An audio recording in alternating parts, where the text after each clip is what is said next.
കർണാടകയിലെ ദക്ഷിണ കന്നഡ ജില്ലയിലെ ബെൽത്തങ്ങാടി താലൂക്കിൽ നേത്രാവതി നദിയുടെ തീരത്ത് സ്ഥിതി ചെയ്യുന്ന ധർമ്മസ്ഥല നൂറ്റാണ്ടുകളായി ആത്മീയതയുടെയും ധർമ്മത്തിൻ്റെയും പ്രതീകമായ ഒരു ക്ഷേത്രമാണ്.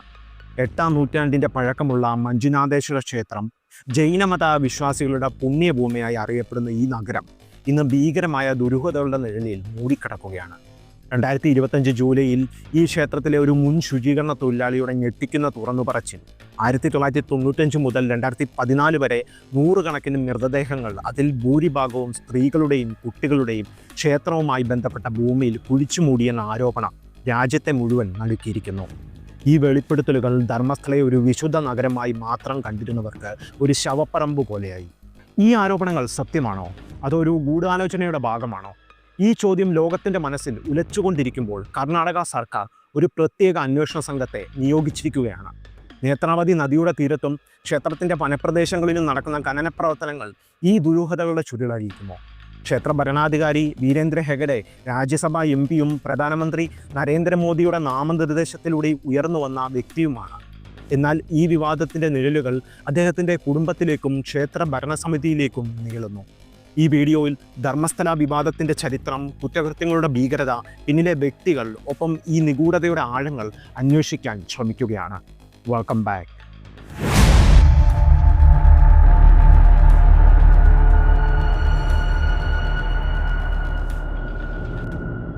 ധർമ്മസ്ഥല കർണാടകയിലെ ഏറ്റവും പ്രശസ്തമായ തീർത്ഥാടന കേന്ദ്രങ്ങളിലൊന്നാണിത്.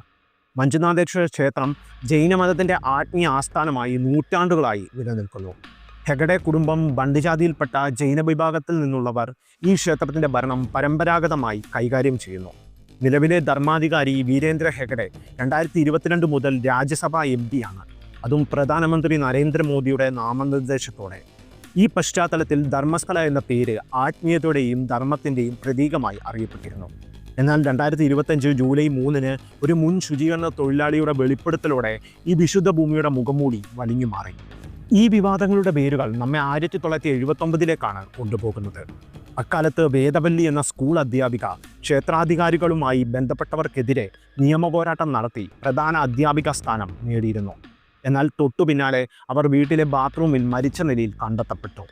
ഈ സംഭവം ധർമ്മസ്ഥലയിൽ ആദ്യമായി റിപ്പോർട്ട് ചെയ്യപ്പെട്ട ദുരൂഹ മരണമായി രേഖപ്പെടുത്തപ്പെട്ടു. ശേഷം 1986 പത്മലത എന്ന വിദ്യാർത്ഥിനി കാണാതായി. 56 ദിവസങ്ങൾക്ക് ശേഷം നേത്രാവതി നദിയിൽ നഗ്നമായ മൃതദേഹവുമായി അവളെ കണ്ടെത്തി. അവളുടെ പിതാവ് ഒരു കമ്മ്യൂണിസ്റ്റ് നേതാവായിരുന്നു. മാത്രമല്ല, ക്ഷേത്രാധികാരികൾക്കെതിരെ രാഷ്ട്രീയ നിലപാട് എടുത്തിരുന്ന ഒരു വ്യക്തിയുമായിരുന്നു. പത്മലതയുടെ മരണം ഒരു ആത്മഹത്യയായി രേഖപ്പെടുത്തിയെങ്കിലും കുടുംബം അത് കൊലപാതകമാണെന്ന് ആരോപിച്ചു.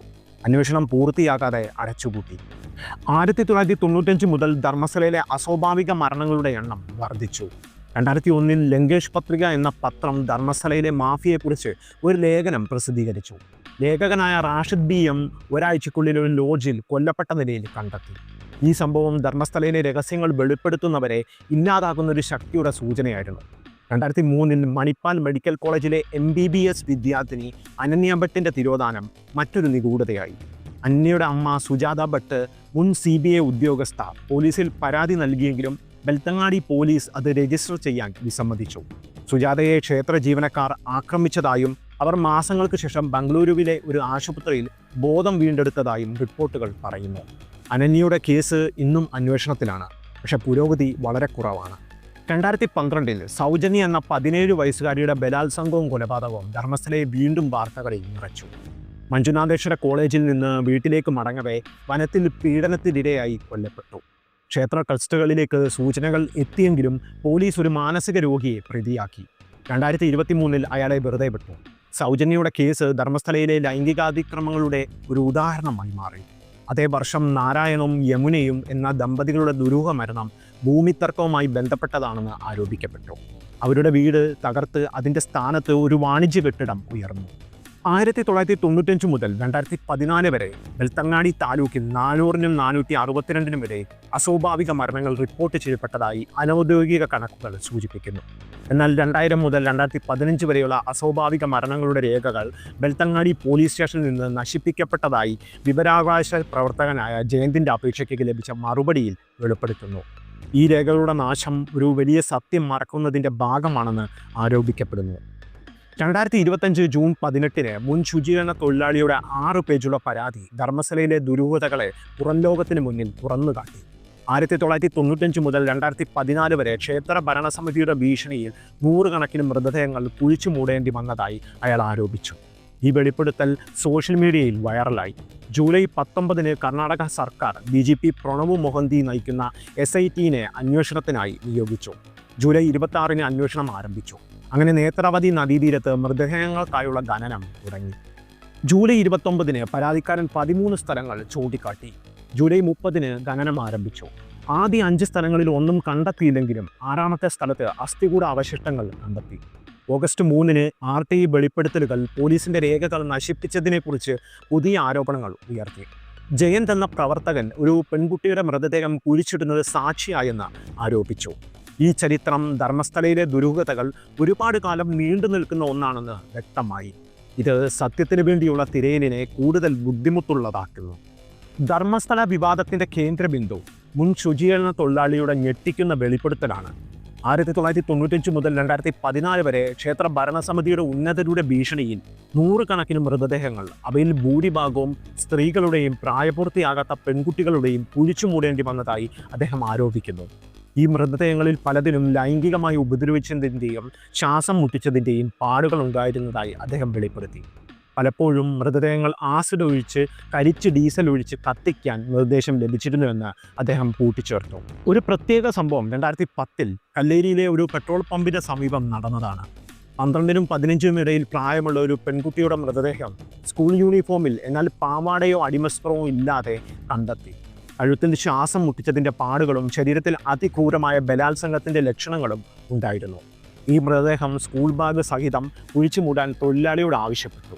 മറ്റൊരു സംഭവത്തിൽ 20 വയസ്സുള്ള ഒരു യുവതിയുടെ മുഖം ആസിഡ് ഒഴിച്ച് കരിച്ച് ഡീസൽ ഒഴിച്ച് കത്തിക്കാൻ നിർദ്ദേശം ലഭിച്ചു. ഈ ക്രൂരതകൾ നേത്രാവതി നദീതീരത്തും ദേശീയപാതയോട് ചേർന്ന വനപ്രദേശങ്ങളിലും നടന്നതായി ആരോപിക്കപ്പെടുന്നു. തൊഴിലാളി നിന്നെ കഷണങ്ങളാക്കി മറ്റുള്ളവരെ പോലെ കുഴിച്ചു മൂടുമെന്ന ഭീഷണിക്ക് വഴങ്ങി ഈ ക്രൂരതകൾക്ക് കൂട്ടുനിന്നു. 2012 സൗജന്യയുടെ കേസ് ഈ കുറ്റകൃത്യങ്ങളുടെ പ്രധാന ഉദാഹരണമാണ്. 17 വയസ്സുകാരി കോളേജിൽ നിന്നും മടങ്ങവേ പീഡനത്തിനിരയായി കൊല്ലപ്പെട്ടു. ക്ഷേത്ര ട്രസ്റ്റുകളിലേക്ക് സൂചന നീണ്ടെങ്കിലും കേസ് മറ്റൊരു ദിശയിലേക്ക് തിരിച്ചുവിട്ടു. 2003 അനന്യ ഭട്ടിൻ്റെ തിരോധാനവും 1986 പത്മലതയുടെ മരണവും സമാനമാണ്. 2025 ജൂലൈ 31 SITന്റെ ഖനനത്തിൽ 6ാമത്തെ സൈറ്റിൽ അസ്ഥികൂട അവശിഷ്ടങ്ങൾ കണ്ടെത്തി.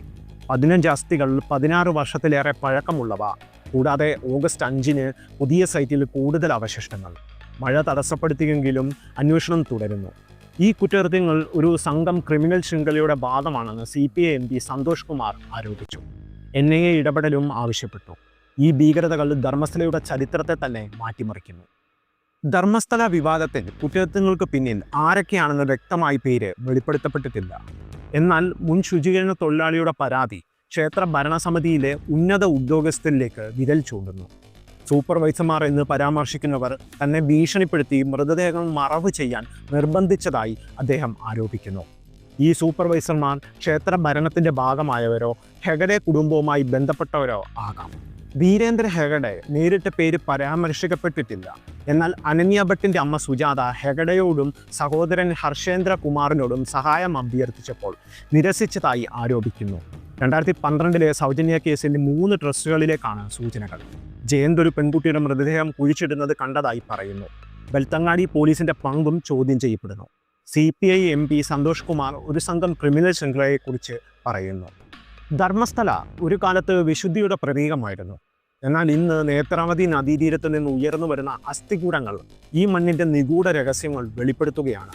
മുൻ ശുചീകരണ തൊഴിലാളിയുടെ വെളിപ്പെടുത്തലുകൾ ക്ഷേത്ര നഗരത്തിൻ്റെ ആത്മാവിനെ തന്നെ തകർത്തിരിക്കുന്നു. ആരാണ് ഇതിൻ്റെ പിന്നിൽ? ക്ഷേത്ര ഭരണസമിതിയോ ഒരു വലിയ ഗൂഢാലോചനയോ? SITന്റെ ഖനനം 100-ലധികം അസ്ഥികൂടങ്ങൾ കണ്ടെത്തിയെങ്കിലും സത്യം പൂർണ്ണമായി പുറത്തു വന്നിട്ടില്ല. അനന്യ, സൗജന്യ, പത്മലത ഇവർക്ക് നീതി ലഭിക്കുമോ?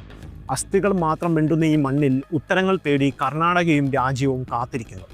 ധർമ്മസ്ഥലയുടെ രഹസ്യങ്ങൾ ഇനിയും കുഴിച്ചെടുക്കപ്പെടാനുണ്ട്.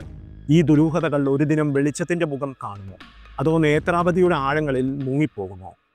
ഈ വീഡിയോ നിങ്ങൾക്ക് ഇഷ്ടമായാൽ തീർച്ചയായും വീഡിയോയ്ക്ക് ഒരു ലൈക്ക് നൽകുക. അതോടൊപ്പം ചാനൽ സബ്സ്ക്രൈബ് ചെയ്യാത്തവരാണെങ്കിൽ സബ്സ്ക്രൈബ് ചെയ്ത് ബെല്ലൈക്കൻ എനേബിൾ ചെയ്യുക. അപ്പോൾ അടുത്ത വീഡിയോയിൽ വീണ്ടും കാണാം. നന്ദി, നമസ്കാരം.